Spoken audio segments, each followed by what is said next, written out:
Good day, everyone. I'm Azrafika. I'm Nurul Shamira. I'm Nur Fatin. I'm Serena Lawi. And I am Sherisha Jain. Good day, everyone. This presentation compares the corporate zakat computation of FGV Holdings Berhad and Plantations Berhad using the working capital method. FGV Holdings Berhad is a diversified agribusiness company involved in plantation, manufacturing, and trading activities. While Plantations Berhad mainly focuses on oil palm cultivation and palm oil production, since both companies operate in the same plantation industry, they provide an appropriate basis for comparing corporate zakat using the working capital method. Therefore, we will now proceed to section 2.0, which discusses the corporate zakat computation for both companies. We applied AAOIFI standards to rigorously differentiate zakatable wealth, based on Sharia principles of complete ownership. This allowed us to derive an accurate zakat base for both FGV Holdings Berhad and Plantations Berhad. For this study, we calculated the corporate zakat for FGV Holdings Berhad and Plantations Berhad using the working capital method. Under this method, the zakatable amount is determined from current assets. The resulting amount is then multiplied by the zakat rate of 2.5%. As shown in the computation, FGV Holdings Berhad recorded a zakatable amount of 2.23 billion, while Plantations Berhad recorded 130.171 million. Next, we will explain how these figures were derived and justify why certain items were included or excluded from the zakat computation. Next, we compare the zakat results of both companies.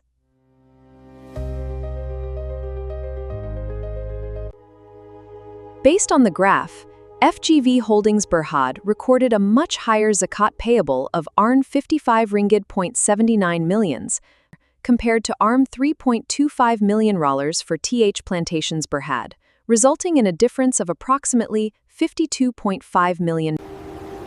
The higher zakat payable by FGV is mainly due to its larger current assets, such as cash, receivables, and inventories. Besides plantation activities, FGV is also involved in refining, manufacturing, and trading, which increases its zakatable assets. In contrast, Plantations mainly focuses on upstream plantation activities, with more investments in long-term plantation assets. Let's examine FGV Holdings Berhad using the working capital method. Based on the 2024 financial statements, FGV recorded current assets of 4.56 billion and current liabilities of 23 billion.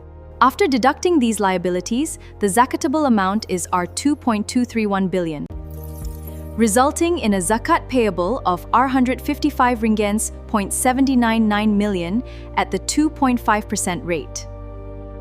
For the assets, inventories were included as they are finished goods held for sale. Receivables and cash balances were also included because they represent fully owned, readily available business wealth. However, biological assets, restricted deposits, tax recoverables, and derivatives were excluded because they lack complete ownership or tradable value. For liabilities, payables, and current tax liabilities were deducted as they reduce available wealth. Meanwhile, borrowings and lease liabilities were excluded because they stem from financing activities. In short, high zakat is driven by its massive cash, receivables, and inventories.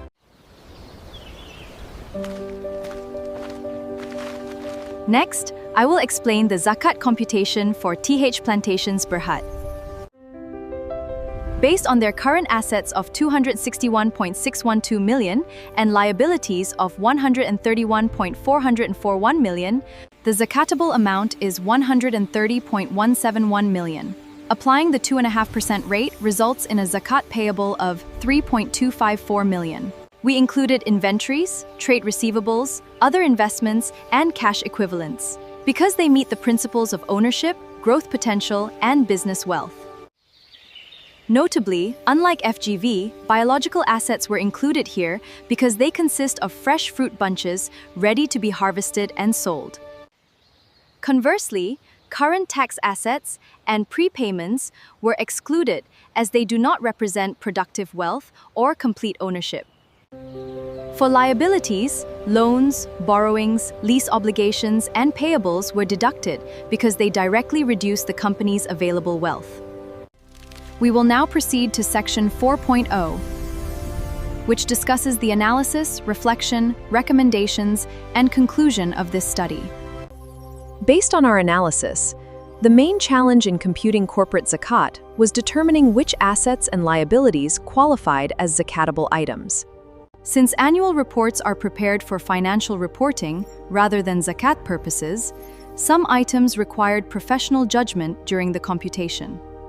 FGV Holdings Berhad recorded a significantly higher zakat payable than Plantations Berhad due to its larger amount of cash, receivables, and inventories.